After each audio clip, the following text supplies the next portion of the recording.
Activity ratio के अंदर क्या आता है, हमारा फर्स्ट आता है inventory turnover ratio. Inventory turnover ratio.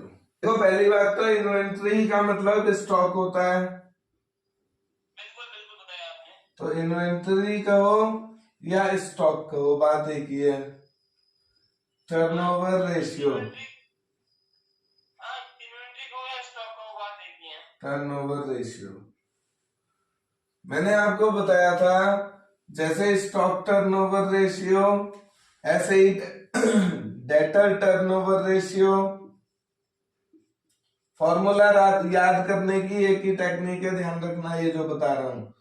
Stock turnover हो, डेटर टर्नओवर हो, क्रेडिटर टर्नओवर हो, या एक और है वर्किंग कैपिटल टर्नओवर रेशियो।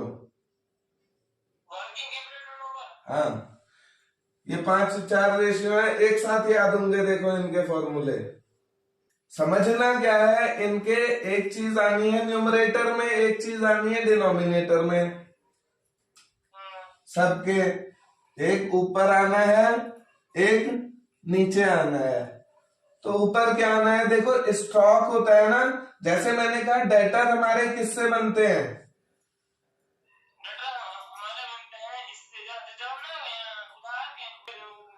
उधार सेल करते हैं ना, तो क्रेडिट सेल, इस रेशियो में क्रेडिट सेल ऊपर आ जाती है। क्रेडिट सेल, इस रेशियो में क्रेडिट सेल ऊपर आएगी।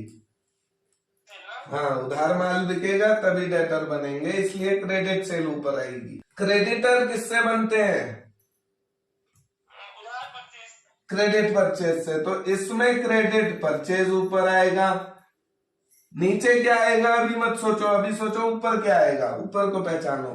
ऊपर डेटर में आएंगे क्रेडिट सेल, क्रेडिट में आएगी क्रेडिट परचेज। अच्छा, वर्किंग कैपिटल का इस्तेमाल कहाँ करते हैं हम लोग, वर्किंग कैपिटल का इस्तेमाल किस में होता है, समझाई थी ना कल वर्किंग कैपिटल क्या होती है। यानी मेरी लगाई हुई पूंजी ही तो वर्किंग कैपिटल है।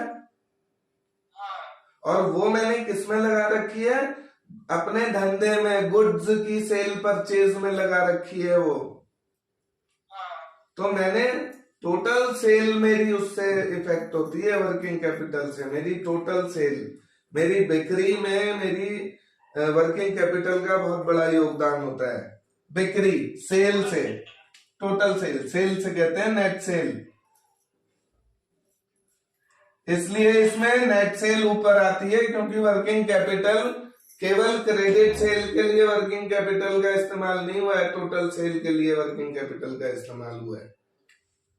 कहीं से खरीदोगे कहीं बेचोगे, कहीं, हाँ, कहीं से खरीदोगे कहीं बेचोगे, कहीं उधार खरीदोगे कहीं उधार बेचोगे, कहीं नगद पैसा लगाओगे, ये सब वर्किंग कैपिटल ही तो है। और ये सब किस लिए ड्रामा हो रहा है, सेल के लिए, तो इसलिए नेट सेल ऊपर आती है। तो कारण भी पता होने चाहिए हमको, क्यों इसमें ये ऊपर, डेटर में क्रेडिट सेल ऊपर, क्रेडिटर में क्रेडिट परचेज ऊपर, वर्किंग कैपिटल टर्नओवर में नेट सेल ऊपर। अब बात रह गई स्टॉक की। स्टॉक में बताओ क्या आएगा, बताओ स्टॉक किससे संबंधित है, स्टॉक का संबंध किससे हो सकता है, या तो कॉस्ट प्राइस से या सेलिंग प्राइस से। कॉस्ट प्राइस से, स्टॉक का संबंध कॉस्ट प्राइस से है। देखते हो ओपनिंग स्टॉक आपका डेबिट साइड में ट्रेडिंग में शो होता है, तो वो सीओजीएस का पार्ट है। स्टॉक किसका पार्ट है, स्टॉक सीओजीएस का पार्ट है। स्टॉक जो ओपनिंग था वो भी सीओजीएस का पार्ट है, जो स्टॉक मैंने परचेज करी वो भी सीओजीएस का पार्ट हो गया, जो मेरे पास बच गया वो भी सीओजीएस का पार्ट हो गया। तो स्टॉक बेसिकली कॉस्ट से संबंधित होती है, इसलिए इसमें ऊपर आता है सीओजीएस ऊपर, सीओजीएस ऊपर आती है। तो चारों ये याद होने चाहिए।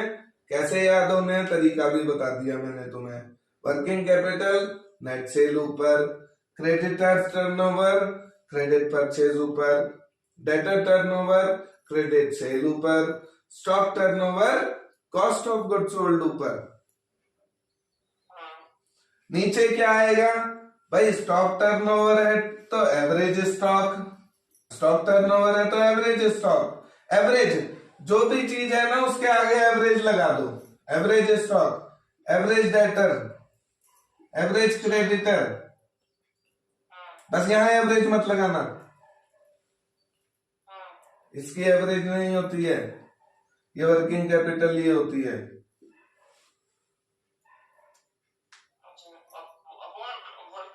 अपॉन वर्किंग कैपिटल सिंपली, बात आई समझ में?